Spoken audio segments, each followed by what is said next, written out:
Hello, I'm Reggie Turner, and I'm here with Andy Overton and Jim Miller. The FlipSide starts right now.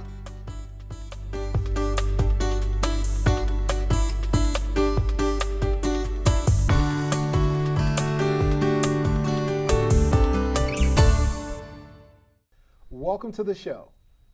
The decision is in. No school consolidation. Jim, what say you? I'll be very, very truthful with you. I don't have enough data to say this is right, wrong, or indifferent. My sense, and this is an opinion, well, this is an opinion show, right?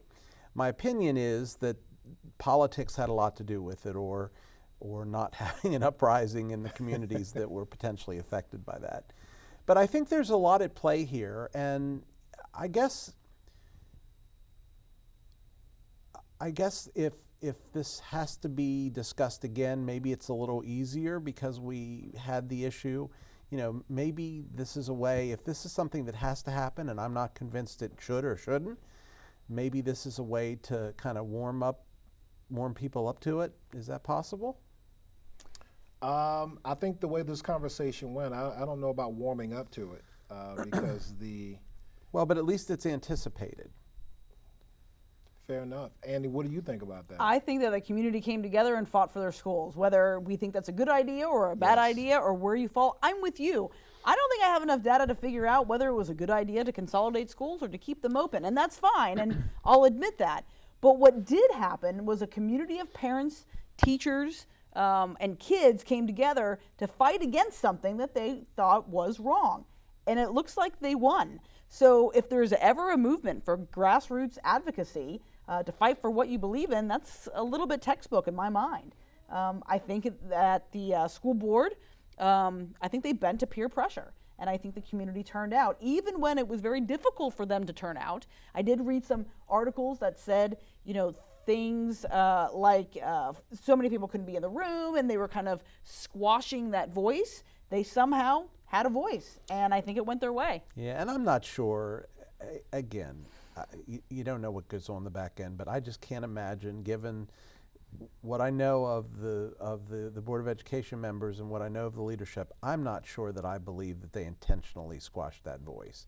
I think there may have been circumstances that caused that to be the appearance. I'm not sure that I believe that that was That's a fair assessment. Action. And if I meant, if it sounded like I was saying it was it intentional, it's not. Yeah, but I think it was happening, intentional or not. Right. Yeah. Or at least that was a perception, Sure, real or yeah. otherwise. And perception is reality. And it is, yeah, without a doubt. But I really think it was a grassroots come together and fight for whatever it was that they believed in, and I think that worked. I think some folks want to get reelected and needed some support. Well, I get that, but I hope, and maybe I'm wrong on this, but I hope it's also about listening to your constituency. Yes. If there is, election notwithstanding, if everybody's standing up and saying, don't do this, and they understand the back end side of it from a financial standpoint and what it means in terms of their tax burden to the county and their tax burden to the state of Maryland, okay. But wouldn't that data be shown someplace? I've seen nothing. And maybe it's because I'm not looking in the right spot. I'm not saying it's not put out there, but I don't have any of that information. So my thought is, and again, it's an opinion show, right? So if that's truly the reason, I would think that the school board would sing that and say, listen, we analyzed everything. We made a decision. Thank you for your input. Here's the reasons why. And I haven't seen a whole lot of that being covered. And maybe it's because it's no longer news. I don't know. I mean, that's possible. Well, and I would love to hear your opinions on this, but I've played a little exercise in my head to say, what data points would I want in order to make this decision? Well, obviously the first two questions are, number one, community reaction, which we heard that pretty strong. We did. Number two, total cost. Mm-hmm. Okay. Now, my number three actually should be the one that is probably number one, but I put it as number three, which is, what is the educational impact on these students? That should be number one. Are they going to get a better education in a consolidated environment than they can get in the schools separately? Can we hire more teachers? Can we lower class sizes? Can we provide additional opportunities in terms of sports, in terms of clubs, in terms of access to resources, whatever those may be? What does all that mean? And also, why wouldn't you roll this out over years? Like, Well- I felt as though it was fairly like a recent decision. We're just going to do this. Usually, I would think when plans like this come down the pike, it's, you know, by the time freshmen are juniors, this may happen. By the time sophomores are now seniors, we'll graduate them out, and then this will happen. This seemed to come down in a fairly quick manner, and I think that's what took people off guard. Well, the other data point that I think is critically important here is what is the future of these communities Yeah, in of course. terms of their population. Yes. Oh, of course. And to my mind, there's a couple things going on there. Number one, we know that the tobacco or the cannabis Marijuana, industry that has occupied there and it seems to be going nowhere but up is going to potentially positively impact the population there. It's going to increase the population, and certainly we could argue could impact the population in Clear Spring in a positive manner as well, or in a plus manner, additional manner. The other question is, and I think this is the more pressing, you know, we hear about the housing market in Washington County and how tight it is, and the fact that, you know, I put my house on the market for $150,000 and my first offer comes in at $170,000 and I decline it because 3 others came in $20,000, $30,000, $40,000 above that.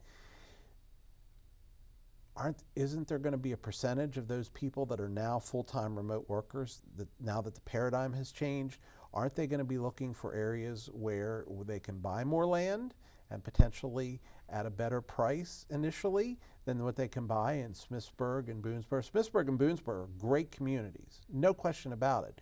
But I think the reason people settled there first is because it's closer to the interstate and 20, 30 miles closer to DC.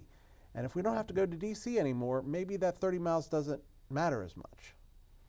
Yes, but also though for those families that may be looking at this area, the schools are going to be an important piece to that as well. So it'll be interesting to see how this plays out. But it seems to me that the decision was made to consolidate the schools based on one premise, but the premise in regards to keeping them open was totally different from the original. Like That's what we need. We need the data and the framework. Yes. I'd love to know the reasons why. And I mean the in the weeds reasons, not, well, this is what we decide today. Yes, that's a reason. That is an answer. But where's the data, right? Show me what prompted the reversal of this proposal. And maybe it was community pressure, but I think there's got to be a little bit something more to that, and I'd love to know what it is. Okay, so let's play conspiracy theorist for Oh 1 minute. my goodness! Here we We go. don't do that here. Well, we don't. We don't Are do you that ready here. for this? Shoot it. No. An unnamed portion of the population, and I don't know who they would be. Maybe it's an elected official, maybe it's not an elected official. Again, this is all conspiracy theory. Says, wow, with the population of Hancock, the population of Clear Spring, and Cascade was the other one, right? Yes. We're paying way too much for these schools. You people, aka the Board of Education, need to do something about it now. The reaction is, okay, let's float this. Let's put our toe in the water. They put their toe in the water and the community bit it off, right? So now the people that are yelping about the price say, hey, guess what? We tried that one. Nobody wants to go there. Yeah, but anybody could have told you that's what was going to happen. Did you really think that by closing 3 schools, parents were going to go, cool? No, I mean, but we of have course there's an uprising. There against that, is, which you but think was gonna now happen. we understand the level of uprising. Yeah, but you don't need a conspiracy. You don't need someone to say, let's figure out what's going to happen. And the maybe- whole world yeah. can tell you what's going to happen there. But to play your conspiracy theory a little bit deeper, Oh, please. maybe there. I know, right? I can't believe I'm even going here. Where's Henry when I need him? But maybe, right? Say an elected official pokes and floats that idea, but instead says, we can work together better and we can jointly do some things for money, not for money. Let's talk about your cannabis farms, but you got to close down these 3 schools and free up some cash. And it has nothing to do with let's test the waters. And then, of course, finally, there may have been an uprising of I like to think that there was grassroots advocacy pushing for the betterment of their children, and somehow that turned away the evil conspiracy theory. So it could all be about money. Or simply, it was a bad idea, no one thought it out, we have no data, and the parents rebelled. Yeah. I'm going to go back to your original point. Sure. Community action and advocacy for their community. That's the story to me that came out of this. And that may become the model for the residents of the city of Hagerstown as we kind of undergo the changes with the stadium and different things, and the advocacy for those things that they want to support the stadium. So it'll be interesting to see, if people understand that their voice is being heard, how they're going to be able to galvanize to get the things that they want as we kind of, change the community. Sure. Interesting. Again, I think there was benefit in this exercise, if for no other reason that if there is substantial evidence that it would be a better move down the road one way or the other. Yes. I think this at least is a conversation starter on that. And no, you're not going to probably change a lot of minds, but you may change some. Sure. You've changed my mind on some things, Andy. Is that amazing or Oh, folks, you heard it here first. what? Not many, but you've changed my mind on It certain only things. takes one, friends. Well, and the reality is, if we look at our school board and the amount, the school board is what, half of the county budget on an annual basis or something like that? It's a very high number. It's a big chunk. It's a big chunk. And what does that mean? What do those extra costs mean to the average taxpayer? Right. It's significant. Yeah, I will always put children's needs and students' needs before any kind of cost. Although, yes, you got to balance it. But again, what is best for the children in our community through a pandemic to increase knowledge, to be able to graduate with the same skills and knowledge that they should have had pre-pandemic? That's really what I think we should be looking at, more so over the cost of a school. Well, and I think to that point, I think that the paradigm is going to change post-pandemic. Yes, we're starting to see people. I'm hearing the traffic in D.C. is bad again. I'm hearing the traffic on back to 270 normal. is bad again. But is it as bad as it once was? And if it is it as bad because people have just lost their ability to drive like wackos on the interstate, or is it because there's as many cars? And I'll be interested to see how that works out. My point is that I think it's very early post-pandemic. This pandemic is something that nobody in their lifetime has ever dealt with. Nobody certainly that's in a position of leadership. So I think before we make massive changes like that, I think it's best to see how the dust settles. Sure. Agreed. Yeah. Because I'll tell you something, if you've been through Hancock, if you've been through Clear Spring, it is beautiful country up there. Hancock, that little, their little main street is just adorable. There you go. Hancock, you're adorable. There we go. All right. Coming up next, the governor announced an end to subsidized unemployment payments. Was that action insensitive and cruel? One delegate says it does. Stay with us.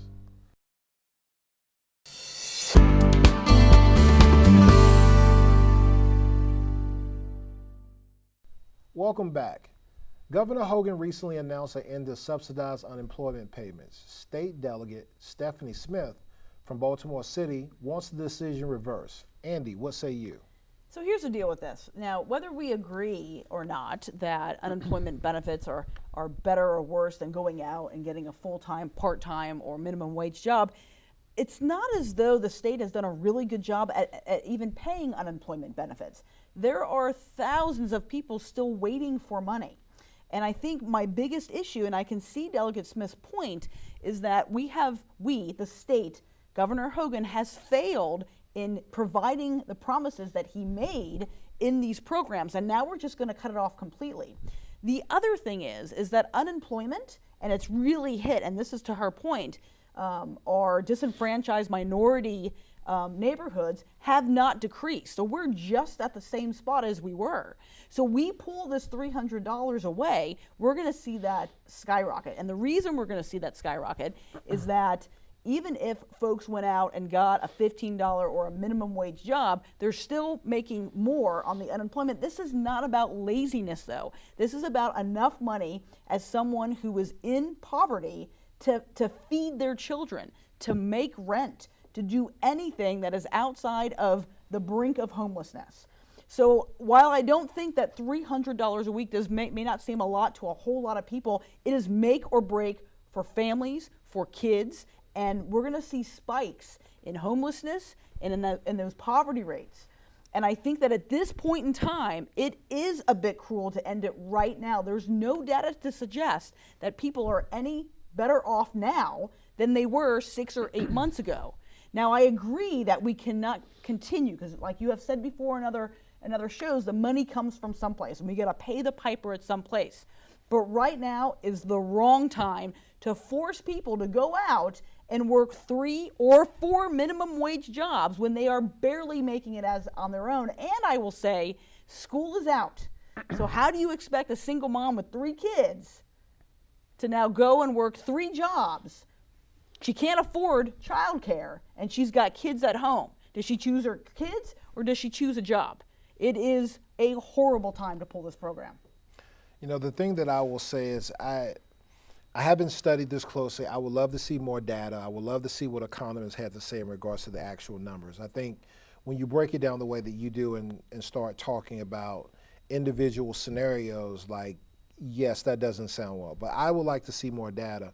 But the other problem I have on the other side is this has been over-politicized. What hasn't? Right. So, and, you know, the only people get hurt are the disadvantaged and the poor. But what say you, Jim? Yeah, so I have so much to say about this. And, I know. Bring it. Your predecessor, Ron Bowers, and I had arguments, discussions, let's call them, till the cows come home on this. And he was hard pressed on his side, and I wasn't going to change my opinion. Let's talk about this at a couple different levels. First of all, let's get into Hogan signed this. What is the potential relief if we wanted to have relief? So what one of the, I guess, Senate President Bill Ferguson said that if Governor Hogan won't reconsider, he hopes that the State Assembly will step in. That's right. and do something. But the General Assembly is no longer in session for 2021. And who can call a special session of the General Assembly? I think that's the governor. I think you're right. So it seems to me that whether intended or unintended, Governor Hogan has done this at a time where there's very little recourse to bring relief if relief is in fact called for. So that's the first thing. So I'll be interested to follow this and see exactly what recourse they pursue, because I don't think that Governor Hogan's going to change his mind.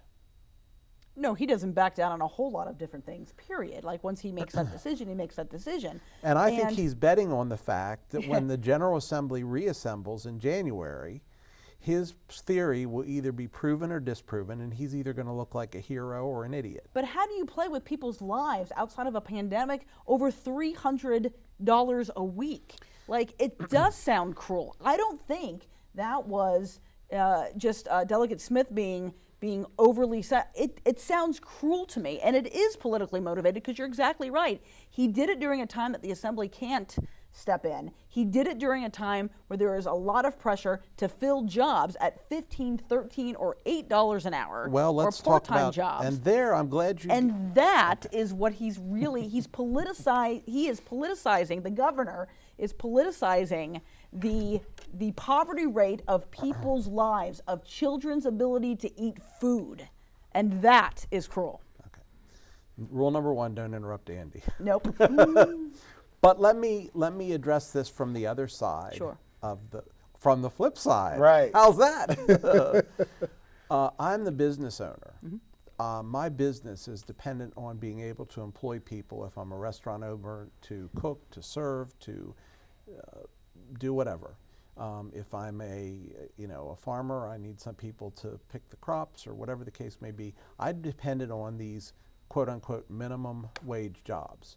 Now, McDonald's of the world and some of these others probably can weather that storm a little better than some of the independents. But aren't we equally potentially hurting the business owners, the small businesses that we have arguably not done that great a job to help protect during this pandemic? We let Walmart stay open, but we don't let Joe's grocery store stay open. Aren't we equally potentially hurting them and their families, and not only their families, but the families of all those that they employ? So I don't dispute your assertion one bit. I think you're absolutely right, 100%. Boy, did I just say that? I think you're 100% right. But That's I twice. think there's the other side of the equation that I'm not smart enough to understand who's impacted more if we take it away and force people to kind of go back to work at the minimum wage.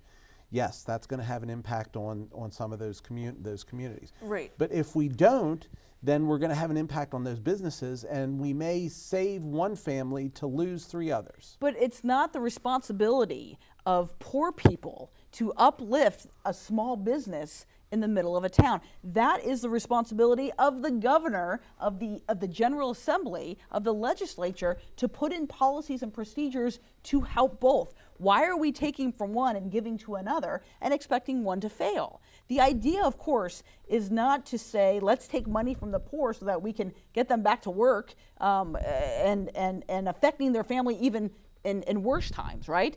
How about this? What could have happened, and again, I'm not an economist, but instead of taking this $300 away, let's find a way to help small businesses, but not on the backs of poor people. Like, that doesn't work for me. And here's what I'll say. As much as I love our small businesses, and more than once on this show I have said it is the backbone of a town's economy, is entrepreneurship and small business. However, there is a limit to that. You do not get to be a business owner and be at all wealthy or make a profit on the backs of people by paying them less.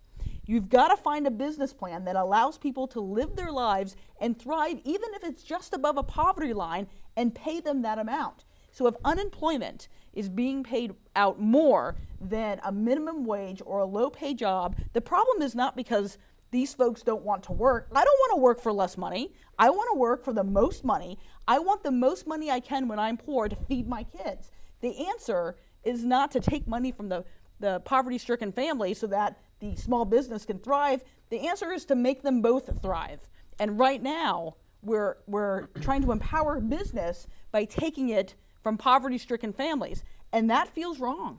So is your answer, just to paraphrase what I thought I heard, and I might be totally off base here, is your answer that we fix the problem by continuing the $300 payment, but then also supporting the small businesses? Somewhat, yes. Now, I recognize that $300 payment has to end sometime, but not now, is what I'm saying. Find a way to decrease that unemployment rate. Find a way to subsidize small businesses so they can pay employees more, so that employees can get off that $300 a week, right, and go back to work for a livable wage. That's my thing. Okay. But if we're doing both, if we're keeping the $300 in the interim and we're subsidizing, doesn't that mean that's more money out of the coffers? And who pays that ultimately? Sure, and I can ask Reggie that. I mean, that's a Reggie question. But my point is, we are in a pandemic. We are coming out the other side. There is no good answer, and the state is going to pay for it. The question is, are we okay with watching families fail, right, and small businesses fail so that we don't have to pay out money? Or are we okay with taking that hit and rising both of those populations so that we can come out on the other side? I'm not saying I have a good plan for this. I'm not in the state legislature, and I'm certainly not an economist. But if we can figure out how to uplift families, then we can figure out how to uplift small businesses at the same time. We have to. Should this have happened a year ago? Yes. Did it? Not necessarily. But pulling this program in the height of summer is not the best exit plan. Well, the one thing about the community that we're in, unfortunately, we won't have to read the Baltimore Sun to figure out if this is working or not. Sure. We're going to see it right here in That's this right. community, Oh, yeah. right? You're absolutely because right. again, you know, we've talked about this often. I've said this, like, the city of Hagerstown has 27% poverty rate. That's right. We are going to see the impacts of this very quickly within our community, and how things are going to move. You know, I agree the fact that timing is not bad, but at the same time, I'm wincing You because mean timing is not good? yeah, the timing is not good. Yeah, but I'm also wincing because of the fact that we're throwing dollars at things. And those dollars, by the way, and here's my issue. Sure. Maybe not as much as the state level, but at the federal level, those dollars don't always get to where they're intended to go. Right. And they end up lining the people's pockets that don't need protected. And that's a fact. And I've seen that. The And lobbyists that were champions of the bill and now they're pet I causes. see that. I see that in governmental agencies. I see that in business. I won't mention any names, but just in our community, I could name a half dozen people that already have, you know, 7-figure net worth that were big winners as a result of some of this pandemic. Sure. Okay. So again, I'm not saying this isn't complicated and that the wagon wheel and the spokes don't all lead to one area. Yeah, I get that. But we cannot take those issues and put them on the backs of poverty-stricken families. That's not the answer and never has been. That's my whole point is find a way, if that's right, and I think it probably is. If that's correct, where the money's not going where they need to go, you don't take it from the single mom raising 3 kids. You fix the problem in the beginning. You take out the middleman. You find legislation. You figure out where the corruption is. You don't take it from poor families, period. I'm going to agree with you on that, Andy, because, you know, we've thrown money at everything. Yeah. And a lot of things have not been targeted in regards to where we've thrown the money. And just from just community work that I do and serving on many nonprofits and knowing about others, many nonprofits in our community are better off financially than they were before the pandemic. Sure. Right. So that's just an indictment of how we've thrown money around. And that's not to say that they won't use that money wisely. I agree with you, number one, but I'm not suggesting that they won't then, in turn, put that money where it needs to be. No, it doesn't say that they'll use that money unwisely, but again, this particular decision is impacting those in poverty. It is. Right? Like they are being separated out, and like they're the first losers. Right. And I started this segment off by saying that there are thousands, hundreds of thousands of dollars, I don't know exactly how much, there's a lot out there that this state has not paid in unemployment costs. There is a broken system here. There is. So let's fix that system before we pull this money away from the people who truly need it. And that was my whole issue with pulling this. How long does it take to fix that I don't system? know. That's why I'm not the governor. Elect me governor and I'll figure it out. But right now, Is that an I don't announcement? have- Is that no, an it's not announcement? It's not an announcement at all, folks. But my point is, I don't know. But let's work together and figure out a way to fix the system and not take it from poor people. Why do people shop at big box discount stores like Walmart rather than Joe's Grocery? Convenience. 100%. Convenience, Selection of prices, sure. selection, prices. Prices. Right. So, if we raise the salary of the food workers, of the whatever workers, we also then have to raise the prices. Yeah, there is actually data that says that that is not the case. In fact, if you ever did a case study of Costco versus Sam's Club, Costco's CEO makes far less than the Walton family, right? And he still pays his people something like 8 times more than those at Sam's Club. You know what happened to his prices? They didn't rise. But that CEO isn't making $1 billion. He takes a modest salary. He lives fine. So let's really talk about that for a second. But see, in a right? private corporation, we can't control. CEOs are going to make what CEOs are able to convince their board that they ought to make. But your premise was that prices will rise. Prices don't rise because we pay people more at a minimum wage salary. Sure they do. No, prices rise because we have big conglomerate CEOs taking billions of dollars in And my point in is, payment. That's right. And my point is that won't change until the boards of those corporations Right. say, Mr. CEO, we are overpaying you. We're cutting your salary by $1 million a year or whatever the case. Fantastic. But it's not going to happen. That's not happening. It may not gonna happen, but don't blame the person trying to make $15 or $20. I'm not blaming the person. I'm pay just them. telling you, if all else being equal, if the CEO's salary is not going to change, if the cost structure of the business, there's two ways to make more net profit. You either increase revenue or you decrease costs. That's the only way that I know of. Or you tax the big corporations that pay none of it.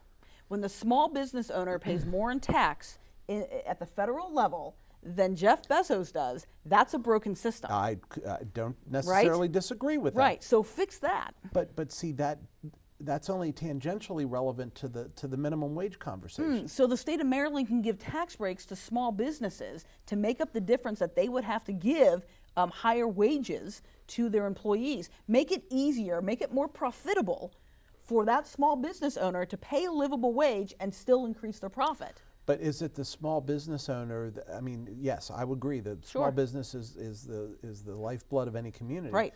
But I know a lot of small business owners that pay a livable wage, and the ones that I see that aren't are more the big box and the conglomerate stores, because their CEOs making $4 million a year and stock options and all of that craziness. Right. So fix the tax code at the federal level. They can pay their CEOs less. You can ask them all day long, tax them appropriately, and that profit will go down. And when the profit goes down, because you're paying billions of dollars in taxes, your CEO salaries will go down. You can't raise an apple. If it's 50 cents now, they're not going to make you pay $8 for an apple. It won't sustain.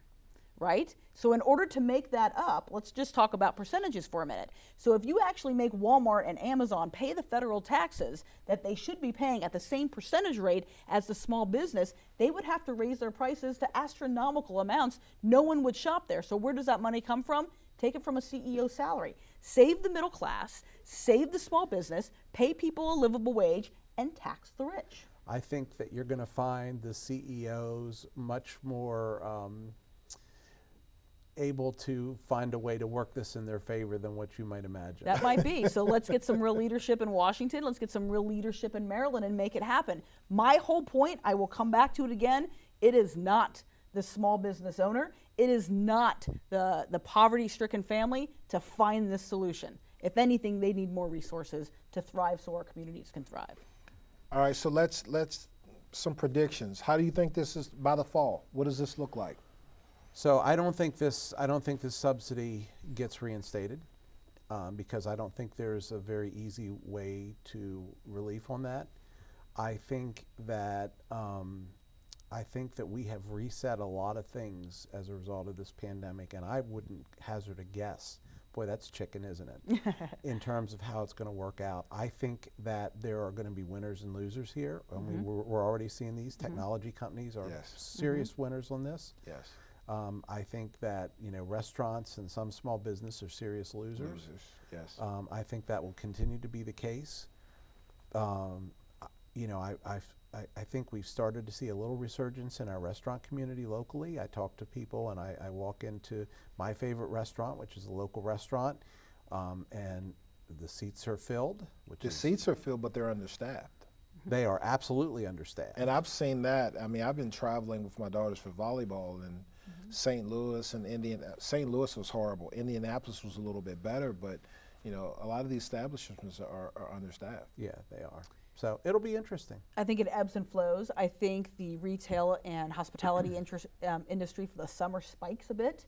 I think you get some student workers who are living at home for free, right? You get some college kids home. You get some, right? You get some high school seniors working those jobs, and then I think it tanks again. I think it comes down a bit when folks go back to school and they can't work there anymore, and we're going to have to figure out how to staff these places and pay people a livable wage. Well, but I think we're going to ride that for a little bit because it's summer, and I don't know about you, but I've been cooped in the house for 18 months, and I want to go out. You're ready to go everywhere. I sure am, and that is also why 270 is packed. 270 is also packed, not just because people are going up and down the road to work, but because people are getting out to travel. I'm on I don't know, what is this? Day 10 of a 2-week vacation. Half of it is a staycation, the other half I went home to Nevada. And let me tell you, my planes were packed, right? Oh, absolutely. 9 months ago, that wasn't happening. My point is, it's really hard to put this little pinpoint in time and say, oh, this is the new normal. Oh no, I think we have some dips and we have some mountains, and I'm not sure what's going to happen in the fall, but I know that we're riding the high tide of hospitality now. We are, and you know, it worries me a little bit. Do you remember in the 1900s we had the Roaring Twenties? You know, I wasn't alive then, but you tell me all about it. No, I wasn't alive then either. Thank you very much. That hurt my feelings.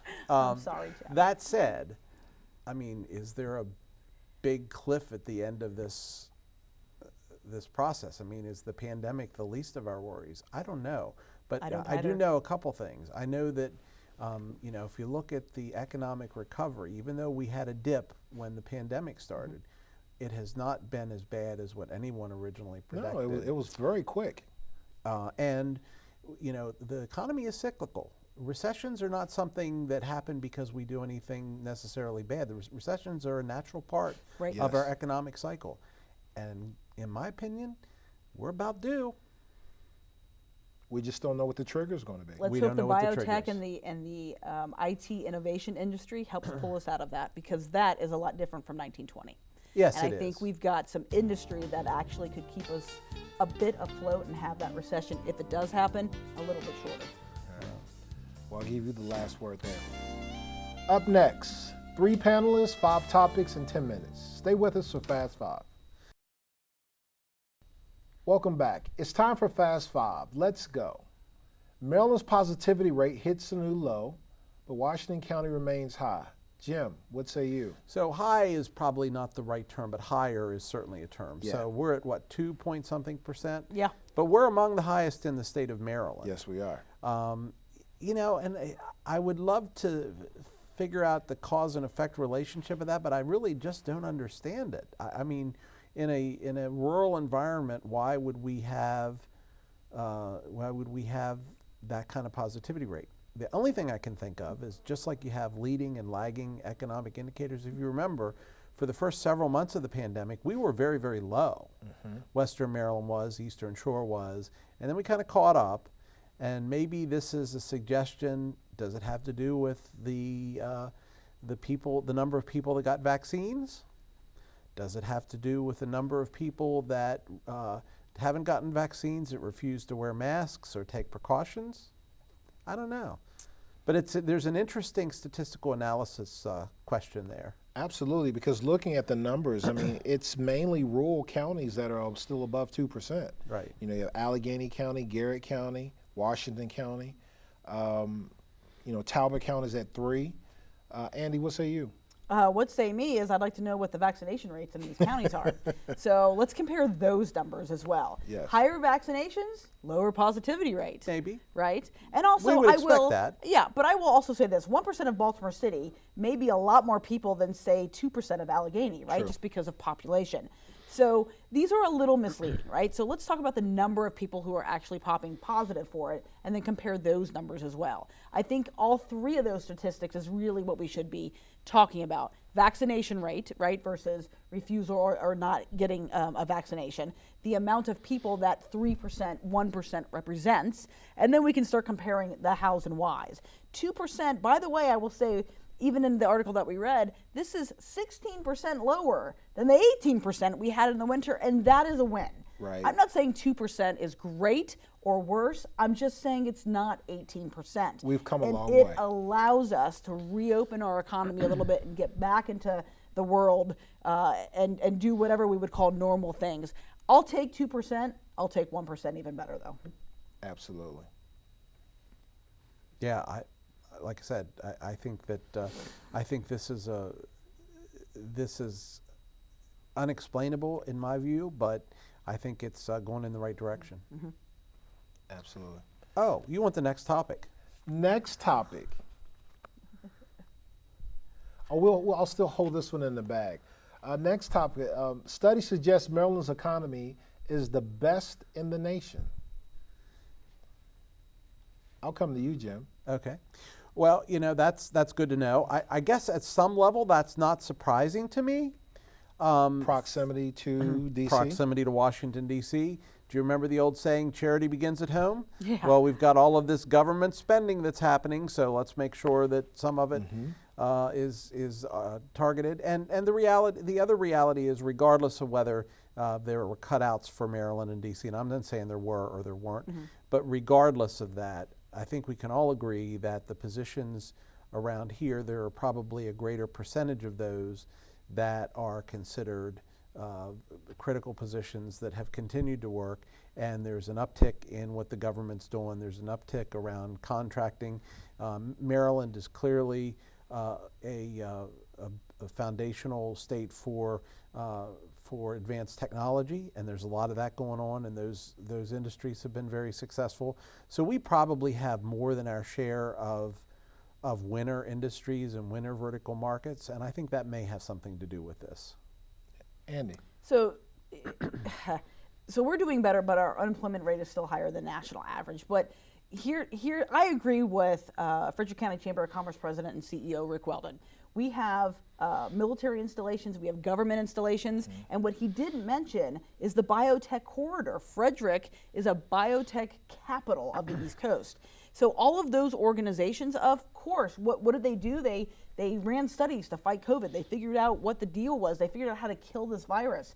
And so that, I think, alone helped boost our economy a little bit. Yet our unemployment rate, so then we can look at industry outside of those two, military, whether civilian or government jobs, whether military or civilian, and biotech. And that's the real number I think we need to be concerned with from our last couple segments, is that unemployment number. This is great, but this is going to be the way it is for the next, 10, 20 years because of the industry that we have boosting the economy. I'm interested in more of the in-the-weeds unemployment numbers to get our Marylanders back to work at a living wage. And if you look at the overall economy, I mean, this is measuring the total. Sure, right.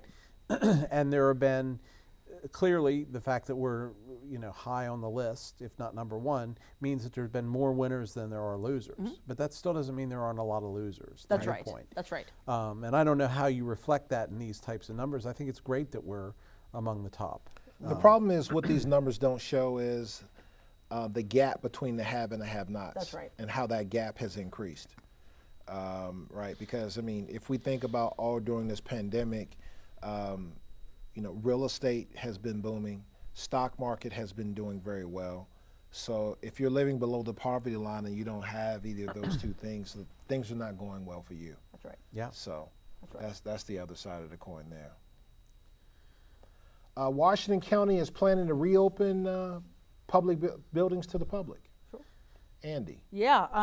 Well, with a 2% positivity rate, why wouldn't you? Right. I mean, you still have to put precautions in place. We don't want it to get to 3%. We don't want it to get any higher. We want people to be vaccinated. We want people to not be ill. But of course, yes, let's open these buildings. That way, folks can get their business done with the county or the city, so that they can walk into this building and be able to complete their business. Because I will tell you, some of the county's online services are not exactly the most high-tech availability. Yeah, they're not. So I think that this is an opportunity to reach back out to the public and say, we are now open for business. And it also gives a little bit of confidence, at least for those who are vaccinated, who are following CDC guidelines, to kind of get into the community. And if the county says we're opening this up, let's take precautions, then hopefully that might stir a little bit of our consumer spending in order to get out. I mean, when you go to the county building, you may stop off and get a coffee. You might stop off and get some lunch. I'm just saying, I think it's a good idea for our county. Yeah, Jim. I think that the word that you said that I would key in on is confidence. We hear about consumer confidence all the time, and I think that's critically important to a vibrant economy. And I think that in this case, it's not just about the economy. It's about giving people the confidence that they can go out and they're not going to get some deadly disease.